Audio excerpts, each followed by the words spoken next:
nɛgɛ ɲɛ 17 talangosikan ye nin ye ka bɔ studio 57 kɔnɔna la VOA so b'a la Washington DC malikura kɛnɛ dayɛlɛnkanw filɛ nin ye bi ntɛnɛ in na septembre kalo tile 23 san 2024 na an ka kunnafoni kumabaw olu filɛ nin ye ninnu ye. Mali y'a ka yɛrɛma hɔrɔnyaw san 64 ɲɛnamayaliw kɛ kunun kari la nka ka kɔn sigiridon kolonɛl Asimi Goyita ye sarankaniw kɛ fasojama la ne welekanw ye ka kɛɲɛ ni jamana ka lakana taabolo ani sɔrɔ nasiraw ka fara taabolo camanw kan. A sababu la an ka laselikɛlaw ye Mali jamanadenw ka hakilinaw an'u ka tasibilakaw ta dukɔrɔ maliden minnu fɛnɛ sigilen bɛ yan Washington DC mato kɔ ka fara AES tɔn jamana Burkina ani Niger ka lasigidenw minnu bɛ Washington DC yan an bɛna laseliw kɛ aw ye a kan. Sabu sire Kayi mara la baɲumankɛ tɔn dɔw fɛnɛ ye furakɛliw di dugu mɔgɔ 600 ɲɔgɔnna ma ka kɛɲɛ ni Mali ka san 64 ɲɛnamayaliw ye. Mohamed Daɲogo bɛna détails di an ma a kan kunnafoni kɔnɔ. L'Amérique jamana kan ya bɛnkan sɔrɔla furuba fanga ka ɲina baarakɛ musaka nafolow la taabolo min kɛra sababu ye ka furuba baara ka ɲɔngirili bali sani jamanakuntigi ɲini kalataw cɛla la. Kana kuncɛ ne farikolo ɲɛnajɛ kɛnɛ ye ko fɔlɔ ka don Mali farikolo ɲɛnajɛ tariku kɔnɔna la yɛrɛla k'a fɔ ko Joliba Athletic Club de Bamako ale kɛra ntolantankulu fɔlɔ ye Mali la ka se Poule de la Ligue africaine des clubs champions ma. Aw dan ka se an ka kɛnɛ kɔnɔna la sibiridon septembre kalo tile 21 san 2024 ka kɔn Mali ka yɛrɛma hɔrɔnya san 54 ɲɛnamayaliw u ɲɛ. Ayiwa Mali fanga tigi kolonɛl Asimi Goyita ale ye sarankani kɛ Mali jamanadenw na a sen fɛ a kumana lakana taabolow kan ka kuma ayiwa u ka AES n'o ye u ka tɔnkulu kura min sigilen don o ɲɛtaw kan ani ka fara o fɛnɛ kan a ye sɔrɔ ɲɛtaw fɛnɛ taabolow kuma fɔ an ka kumakanw lamɛn.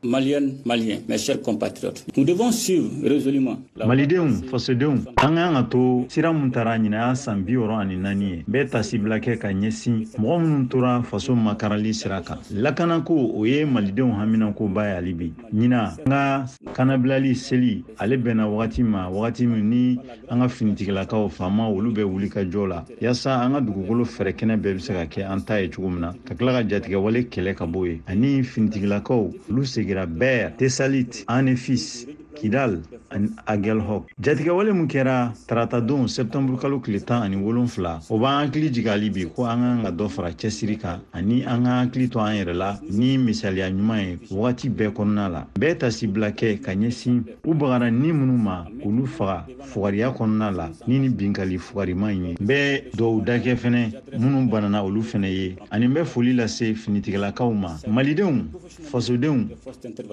Maliennes, Maliens. Les efforts d'investissement contenus dans le cadre de l'acquisition d'équipements militaires et wulikajɔ minnu bɛ senna ni wagati na ni sarasu kɛlɛkɛminɛ kuraw olu bɛ kan ka sɔrɔ yaasa saridasiw ka ɲɛnamaya n'u ka baarakɛminɛw yɛlɛma bɛ se ka don olu koɲaw la o kɔfɛ dɔ farali cogoyaw kan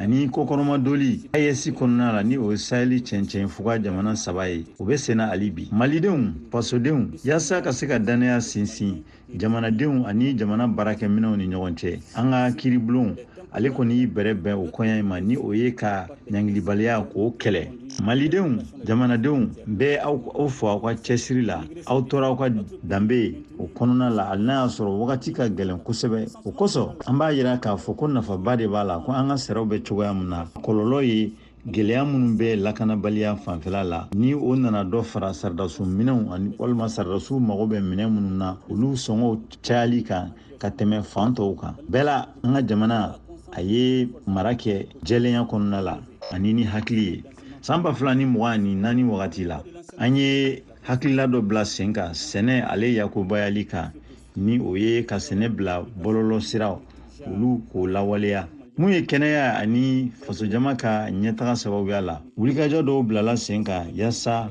kɛnɛya ale bɛ se ka nɔgɔya bɛɛ ye ani kɛnɛya minɛnw ka se ka sɔrɔ lafiya kɔnɔna la o hukumu kɔnɔna la cɛsiri ani ɲɔgɔn dɛmɛ yaasa dɛnkɛrɛfɛ bɛ se ka kɛlɛ cogoya min na o fɛnɛ waleya dɔw bilala sen kan ka ɲɛsin fasojama ma mun ye kalan ta fanfɛla ye jamana ye wulikajɔ caman kɛ yaasa a bɛ se ka kalanso kuraw jɔ walima minnu jɔlen tun don ka ɲɛda kura di olu ma. Mun ye sanfɛ kalansow koɲa ye u ka intelligence artificielle ni o ye bɔlɔlɔ kalanso kuraw ye ani robotique olu joli o bɛ sen na. Gouvernement ale bɛ wuli ka jɔ fana na yasa musow olu fana kana to kɛrɛfɛ nin koɲa in na yasa u bɛ se k'u jɔyɔrɔ k'o kɛ mun ye jamana ka ɲɛtaga o kɔnɔna ye. Malidenw jamanadenw Mali ka kɛnɛma ko olu cakɛda so ale kɔni ale wulilen do k'i jɔ jamana ka hakɛw olu lafasali koɲa la. Bi Burkina Faso, Mali, Niger olu kɔni ye tagamasere farafina kɔnɔna na minnu yɛrɛ kana bila u bɛ fɛ ka u yɛrɛ ka kelenya ani ɲɛtaga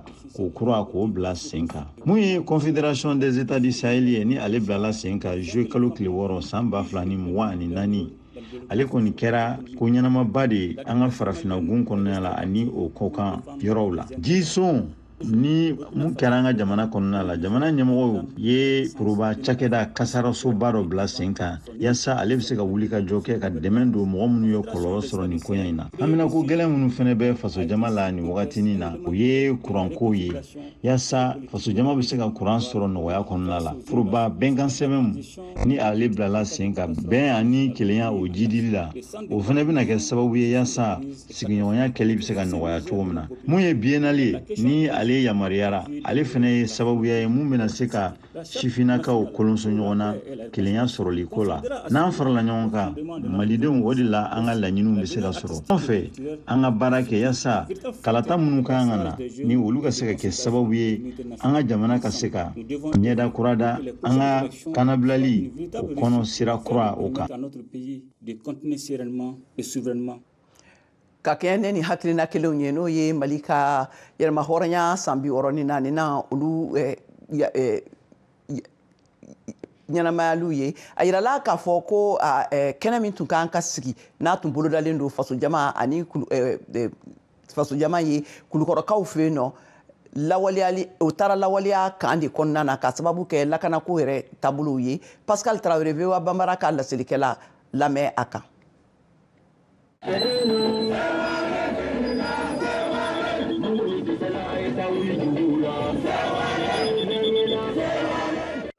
I n'a fɔ 22 septembre tɔw Amadou Sékou Touré bɛ hakilijigi kɛ Mali ka yɛrɛma hɔrɔnya tacogo kan. Kulukoro sɔrɔdasi kɔrɔ ka jɛkulu ɲɛmaa fɛ a ka kan o hakilijigi ka kɛ sifiw ye wasa u kana ɲina. Bon, 22, vous savez que c'est depuis 1960 et éclatement kɛra waati min fo Modibo ni Soudan fɛn fɛn ye malien ye u bɔra Dakar kana parce que Senghor ni France y'an janfa ka éclate ka an ka union ni tiɲɛ quoi ka fédération ni tiɲɛ donc Modibo n'a ka mɔgɔw bɛɛ de nana Mali la donc ka déclaration d'indépendance kɛ 22 septembre et lycée des jeunes filles là. Donc depuis cette date-là, chaque 22, Mali va fêter. Modibo Tana, jusqu'en 68. Kana fo Moussa Tana. O siratigɛ la, Raymond Jara ni ale fana ye Mali sɔrɔdasi kɔrɔ ye 22 septembre ye Mali den bɛɛ ka seli ye. Sabula, a bɛ Mali ka yɛrɛma hɔrɔnya de kofɔ. 22 septembre ye jamana ka yɛrɛma hɔrɔnya seli de ye. Alors, a ka kan Maliden bɛɛ ka kan la, bɛɛ ka nisɔndiya de don. Donc, normalement, bɛɛ kan k'i son don fête in na.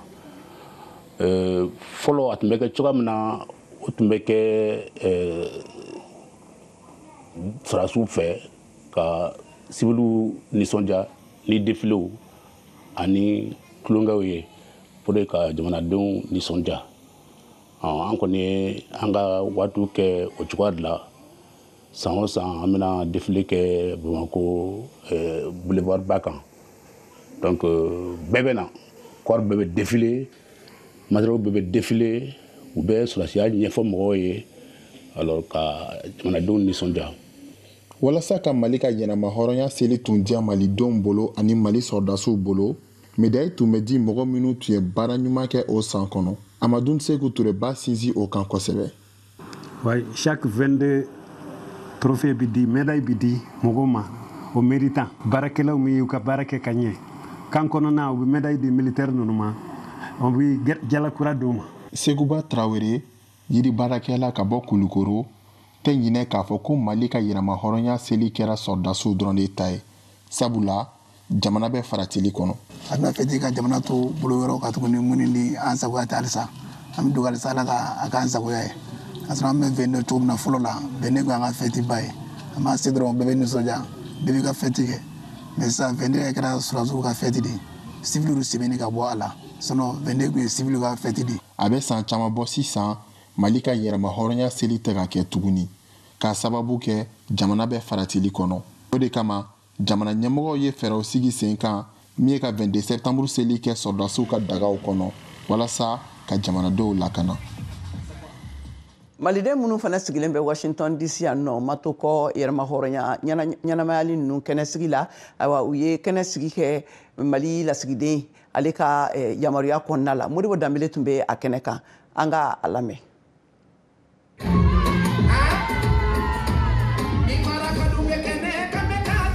Ka kɛɲɛ ni Mali ka yɛrɛma hɔrɔnya san 64 ɲɛnamayali ye maliden minnu sigilen bɛ Washington DC, Maryland ani Virginia ni a bɛ wele ko AMAO u ye ɲɛnajɛ dɔ kɛ ɲɛnajɛ min na u ye wele bila Mali ani malidenw ani Mali terilakaw yaasa u bɛ se ka nin ɲɛnamaya cogoya min na o hukumu kɔnɔna la an sera maliden dɔw ma nin kɛnɛ in kan minnu ye u fɛla a fɔ an ɲɛna an ye kuma di fɔlɔ tɔn ɲɛmɔgɔba ma ni o ye Abdraman Ture ni ale ye tungaranke minnu sigilen bɛ Mali tɔgɔ la olu ka ɲɛmɔgɔ ye.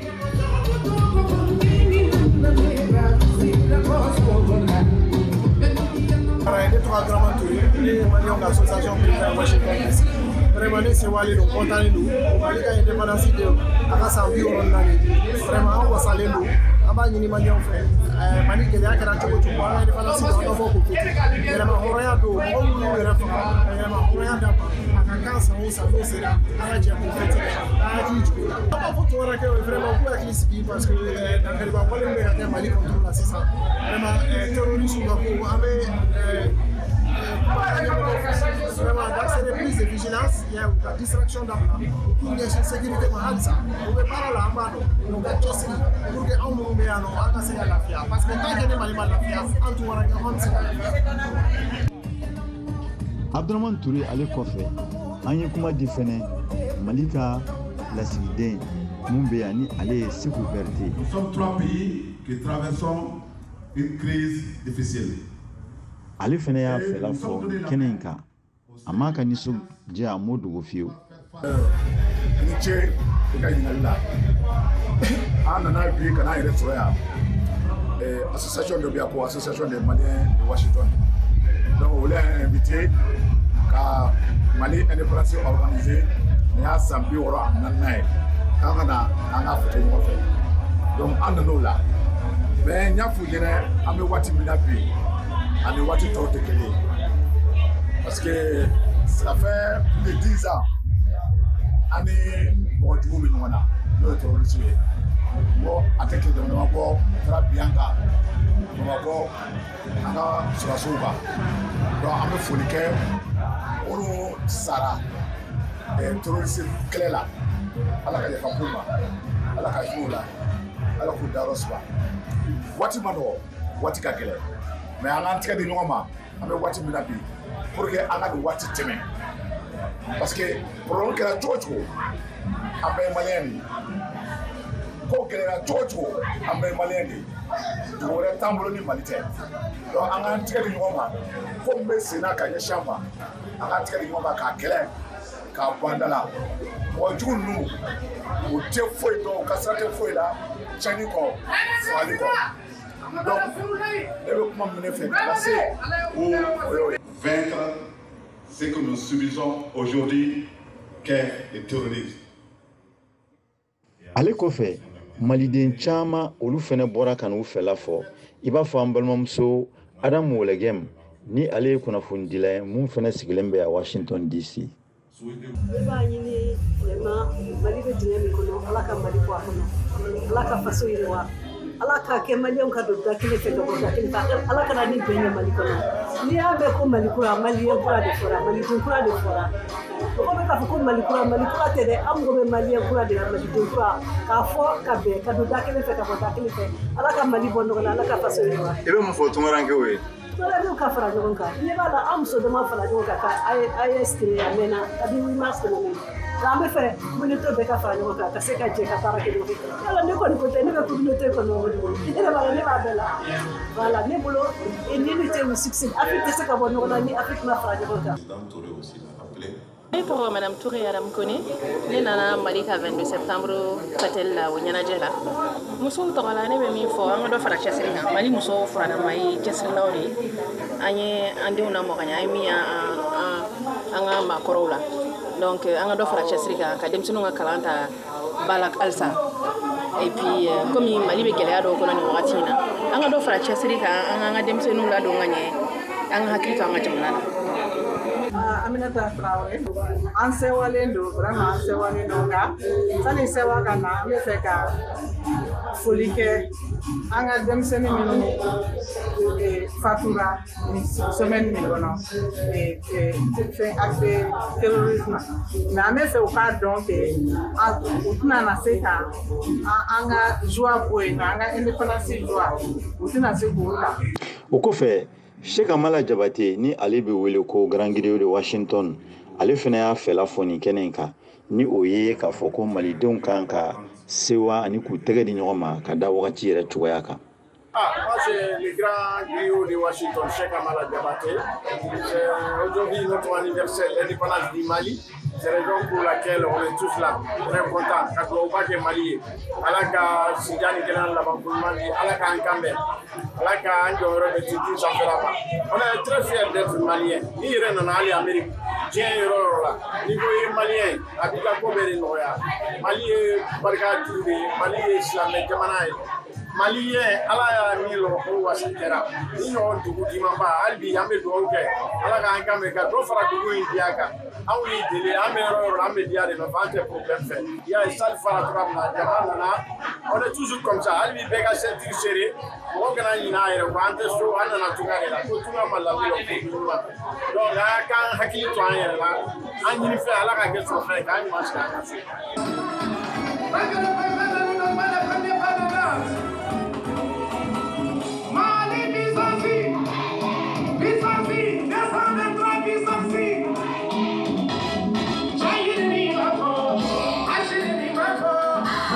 Il a bena en balmake Cheikh Marti Modibo Dembélé fɛ Washington DC. Ka fara nin kan a kɛnɛ kelen in kɔnɔna la yirala k'a fɔ ko fɛn min ye AES tɔn jamana fila Burkina Faso ani Niger olu ka lasigidenso fana ɲɛmɔgɔya tun bɛ minnu bolo olu fana tun bɛ kɛnɛ nin kan olu fana ye tasibila kɛ Mali ye Modibo Dembélé ka micro la an ka lamɛn. 64e anniversaire du Mali, je dirais. Nin ye kɛnɛ ye an bolo waasa ka na an ka nisɔndiya jira ka ɲɛsin malidenw ma olu minnu y'u ka yɛrɛma hɔrɔnya sɔrɔ cɛfarinya kɔnɔ. AES kɔni o ko kun kan an ka jamanadenw olu ka kan ka an ka jamana ɲɛmaw jɔyɔrɔma don don olu minnu ye laɲini kɔni boloda waasa k'u bolo di ɲɔgɔn ma ka jɛ ka binganiw kɛlɛ ka bɔ an ka jamanaw kɔnɔna la. Bingani dɔ kɛra ka ɲɛsin an ka jamanaw ma nka a ye da la k'a fɔ ko an ka jamana ɲɛmaw u bɛ ka fɛɛrɛ bɛɛ lajɛlen tigɛ waasa ka dansigi o la. Nos forces de défense et de sécurité, elles font tout pour venir à bout de cela. Nous avons été invités par la communauté malienne. Maliden minnu bɛ États-Unis olu ye wele sama ma walasa ko an ka na ka jɛ ka Mali ka yɛrɛma hɔrɔnya seli kɛ o kɛra nisɔndiya ye ne ma an bɛ a ɲini maliden bɛɛ lajɛlen fɛ ko u ka nin kɛ nisɔndiya kɔnɔna la wa k'u ni sankura an b'a ɲini fana AES jamanadenw bɛɛ lajɛlen fɛ ko an ka taa ɲɛ hali bi k'an bolo di ɲɔgɔn ma sabula an ka jamanaw kɔnɔna la tiɲɛ don k'a fɔ ko gɛlɛya kɔni kun bɛ an ka duguw kan ɲɛ a san caman ye nka an bɛ taa ɲɛ hali bi ka se sɔrɔ bingani kɛra minnu kan an bɛ tasibila kɛ u ye wa an dalen b'a la k'a fɔ ko kow bɛna yɛlɛma ala tɛmɛ. Nin bɛ an ka kunnafoni kunfɔlɔ kuncɛ a ye to kunnafoni kɔnɔna la an b'an tulo kɛrɛmu bɔ ka segin ka na sisan ka laseli tɔw kɛ aw ye a k'an bɛn sɔɔni. Bambara WhatsApp la waasa kunnafoni fosi kana fɔ i kɔ o ka nɔgɔn kojugu I ka WhatsApp kɔnɔna la i bɛ taa statut lajɛ yɔrɔ la yen i b'a sɛbɛn VOA Bambara i b'an ka chaîne ye a kɛrɛfɛ i b'a sɛbɛn ko suivre i bɛ i tɛgɛ digi o kan o la fosi tɛ fɔ i kɔ i bɛ se ka kunnafoni sɔrɔ ka bɔ Mali la La Guinée ani Burkina Faso kan dɔ bɛ yen a bɛ wele wusulan min na ko kɛlɛ b'a la hali cɛ dusukun mana kɛ fara ye n'a y'a kasa fo ka taa se Sénégal ma J'ai dissous l'Assemblée nationale. VOA Bambara ka WhatsApp kan farafinna ni diɲɛ kunnafoni fosi tɛna fɔ aw kɔ bilen ayiwa sɔmɔgɔ don dɛ a ci limanaw fana ma ni an seginne ka na studio 50nan kɔnɔna la an ka jɛmukan kɔnɔ Malikura jɛmukan kɔnɔ fo an lamɛnbagaw bɛɛ lajɛlen aw bɛ Malikura jɛmukan kɔnɔ k'a lamɛn ka tɛmɛ ne kunnafoni ye l'Amérique jamana kan yan karidenw na wasabulon ɲɛmɔgɔ filaw ye laseliw kɛ k'a fɔ ko bɛnkan sɔrɔla foroba fanga ka ɲina baarakɛ musaka nafolow kan taabolow kan min kɛra sababu ye ka foroba baaraw ka ɲɔngirili bali sani novembre kalo tile 5 jamanakuntigi ɲini kalataw cɛ an ka George Atino ka sɛgɛsɛgɛliw lamɛn a kan ni minɛ ka bila i da o ka fisa ni da lankolon ye républicains ani démocrates ka ni bɛnkan kunkurunin dakuruɲɛ kelennaw bɛ se ka faamuya ten sabula dɔgɔkun damadɔni sɔsɔliw kɔfɛ États-Unis politiki tɔnba filaw olu jɛra k'a fɔ ko jamana foroba baaradaw bɛna taa ɲɛ ka musakaw sɔrɔ fo décembre kalo tile 20 ka da kan nin ye a waati damadɔni k'a fɔ u fila tun dɛsɛlen don ka bɛn a ko la o bɛnbaliya mun tun ye siranyaw bonya kosɛbɛ sabula ni septembre kalo yɛrɛ tun sara ka sɔrɔ u ma bɛn ko la san 2025 budget kan ni o ye kobolodalenw musakaw ye États-Unis foroba baaradaw tun tɛna musakaw sɔrɔ bilen wasa ka taa ɲɛ k'u ka baaraw kɛ n'o duma kɛ u tun bɛ baaraw jɔ budget tun ma se ka bila sen kan k'o kun kɛ fɔɲɔgɔnkɔ dɔw ye politiki tɔnba filaw ni ɲɔgɔn cɛ républicains ni o ye Donald Trump ninnu ka politiki tɔn ye olu tun y'a ɲini k'olu bɛ sɔn budget tali ma n'o y'a sɔrɔ latigɛ taara mun bɛ a jagoya kalatalaw kan ka kɛɲɛ ni jamana ɲɛma kalata nata ye olu ka jagoya k'u ka jamanadenya sɛbɛn yira kalatabonw na Donald Trump o y'ale ka laɲini dɔ ye sabula fanga ɲinina in kɔni dalen don a la k'a fɔ ko jamana ɲɛmakalata tɛmɛnen ko ale ka sebaya darakila ka bɔ ale bolo galon de kan nka démocrates olu ma sɔn ni laɲini kɔni tali ma ni bɛnkan kunkurunin sɔrɔlen sisan o b'a to sɔsɔliw kɔni olu bɛna ɲɔngiri fɔlɔ ko kun kɛ san 2025 budget tali ye a sɔsɔliw bɛ sɔrɔ ka wuli ko kura novembre kalo tile 5 jamana ɲɛmakalata kɔfɛ o y'a sɔrɔ États-Unis ye ɲɛma kura sɔrɔ ayiwa ka tɛmɛ ne kunnafoni ye an bɛ to l'Amérique jamana kan yan nɔ a yirala k'a fɔ ko politiki kuluba fila ninnu ɲɛmɔgɔ olu ye wele bila ka kɛ ni politiki mankanba min n'a wililen don n'a bɛ senna nin wagati ninnu na dɔgɔkun 6 dɔrɔn sani novembre kalo tile 5 kalataw jamanakuntigi ɲini kalataw ni ɲɔgɔn cɛla la ayiwa nin dalatigɛli in kɛra ka da dankariliw minnu tun ɲɛsinnen bɛ jamanatigi kuntigi kɔrɔ Donald Trump ma ani fana a ye kumakan minnu fana fɔ ka ɲɛsin Haïti tungaladen minnu ma minnu bɛ Ohio mara la k'u bɛ ka u ka mɔgɔw ka wulu n'u ka jakumaw minɛ ko k'o sogow dun Arash Araba Sadi ale ye VOA ka laselikɛla ye ka laseliw bɔra kan n'a ma jara bɛ a lakaliw kɛ an ye an ka lamɛn républicains ka cɛbɔ Donald Trump États-Unis jamanakuntigi kalata la a kisilen kɔfɛ n'u tun bɛ ɲini ka faga a y'a ka lajɛba fɔlɔ kɛ kari tɛmɛnɛ nka o senfɛ a ka fagali kɔɲɛ in na a ye jalakiliw kɛ ka ɲasi jamanakuntigi Joe Biden n'a ka ɲɛma dankan Kamala Harris de ma États-Unis palais la n'u ko Maison Blanche a ka bololɔsira fɛ jamanakuntigi dankan ye a ka dusumakasi jira ka ɲasi Donald Trump ka fagali kɔɲɛ in na a y'a kɔn ko man kan jamana kɔnɔ nin kɛwalejugu in kosɔn wasaden bolo la wasadenw bɛ sɔnna ka sariya dɔ boloda walasa ka dɔ fara lakanatigiw ka nafolo kan n'o bɛ kɛ sababu ye u bɛ se ka lakana sabati kosɛbɛ jamana kɔnɔ sariya in sigira sen kan sosoli si ma k'a la lakanatigiw y'a jira k'olu de m'u jɔyɔrɔ fa tuma min u tun b'a fɛ ka Donald Trump faga siɲɛ fɔlɔ la Pennsylvanie ni kisɛ y'a sɔrɔ a tulo la a jirala kari tɛmɛnɛ républicains ka ɲɛmaw fɛ ko lakanajɛkulu dɔ bɛna sigi sen kan walasa ka sɛgɛsɛgɛliw kɛ Donald Trump ka fagali kɔɲɛ in kan kojugu y'an sɔrɔ n'a kɔlɔlɔ b'an kan fanga n'a sina bɛ ka kuma suguyaw bɛɛ fo laɲini tun tɛ nin ye nka kow nana ka kɛ tan o de yera o de kɛra fana sisan a ka kan an k'an janto kumaw fɔtaw la ani an ka kumaw fɔcogo la. danfara bɛ mɔgɔw ni ɲɔgɔn cɛ tuma min ni gɛlɛya nana politiki kɛ wagati la o kama ni fagaliw an y'a kɔn politiki siratigɛ la k'a jira ko man kan Ameriki politiki la an kɛra républicains ye o walima a kɛra démocrates ka mɔgɔw ye mɔgɔ si man kan ka kasara don politiki in kɔnɔ. Donald Trump ka kumaw do kɔnɔ a y'a jira ko Haïtinkaw tungaladenw minnu bɛ Springfield Ohio mara la ko baara foyi tɛ o tungaladenw na k'u bɛ mɔgɔw ka bagan marantaw dɔrɔn de suɲɛ ani k'u sogow dun. Nka Ohio mara ɲɛma ani mairie u ma sɔn a ka kumaw ma u bɛɛ ye Donald Trump ka politiki tɔn mɔgɔw de ye. Bagabagaliw kɛra ka ɲasi Haïtinkaw ma k'u bɛ bɔ mun fili u kan o y'u lasiran kosɛbɛ. Since we are Haitian, when news like that is... Komi anw ye Haïtinkaw ye, ni nin kunnafoniw sugu bɔra kunnafonidisow la a b'an lasiran anw bɛ baloko ɲuman dɔrɔn de ɲini. The guy turned and said, "You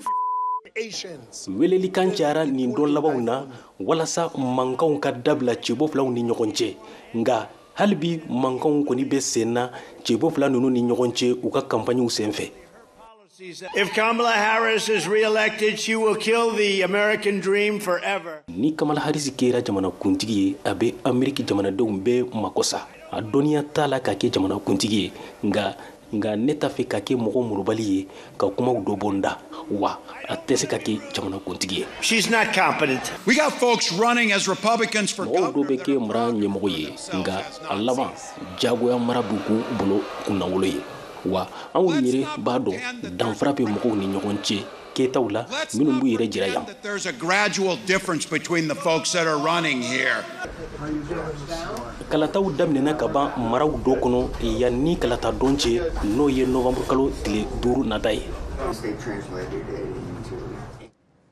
Tɛnɛn don Liban marakɛlaw ye laseliw kɛ k'a fɔ ko Bani Israɛl ye gosili min kɛ Hezbollah kan taara falen mɔgɔ 180 ɲɔgɔnna fagali la. Hezbollah ye a sɛbɛntiya k'a fɔ k'olu fana ye Bani Israɛl ka taa Bani Israɛl kɔgɔdugan fanfɛla la yɔrɔ 3 gosi yen nɔ. Ayiwa sisan an bɛ tɛmɛ ka taa farikolo ɲɛnajɛ kunnafoniw na.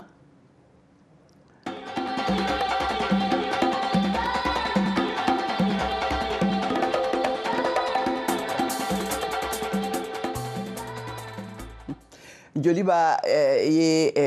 farala a kan karidon na ka qualifier Ligue africaine des clubs champions na ka kɛ club fɔlɔ ye Mali la ayiwa ka don o ligue kɔnɔna na an ka Siyaka Tarawele lamɛn a kan.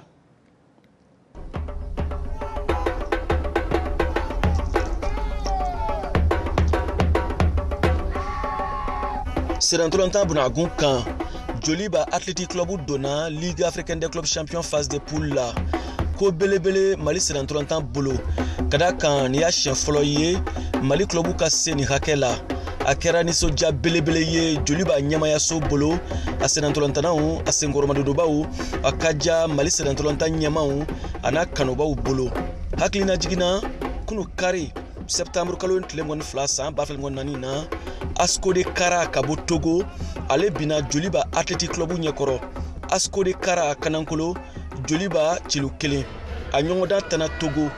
ligue ɲɛbila ɲɔgɔndanw ɲina saison 2024-2025 tako filanan ana laban ko segini tundo tagali la Bamakɔ se kɛra Joliba ta ye cilu 1 Asco de Kara Kanankolo muguri don n'i b'a dɔn ko nin y'a siɲɛ fɔlɔ ye nin na ɲɔgɔnna koba ka ye Mali Serentolanta na club kunda ka fara o kan Stade Malien de Bamako Mali cɛbɔ filanan fadenkɛnɛ kan o min tun bɛ ka Mali jɔyɔrɔ fa Coupe de la Confédération na ale donna a phase de poule la juma tɛmɛnen septembre kalo tile 20 ale ye se sɔrɔ kosɛbɛ Liberia Péné Civil ka Bamako yan celu 3 stade y'o sɔrɔ Péné Civil celu 1 o y'a sɔrɔ tagali la Stade bina Kanankolo Péné Civil celu 1 Liberia kaw fɛ yen ɲɔgɔndan ninnu fila bɛ don Coupe de la Confédération o ɲɛbila ɲɔgɔndanw tagani ka segi a n'a laban hukumu kɔnɔ VOA Bambara tɔgɔ la Bamakɔ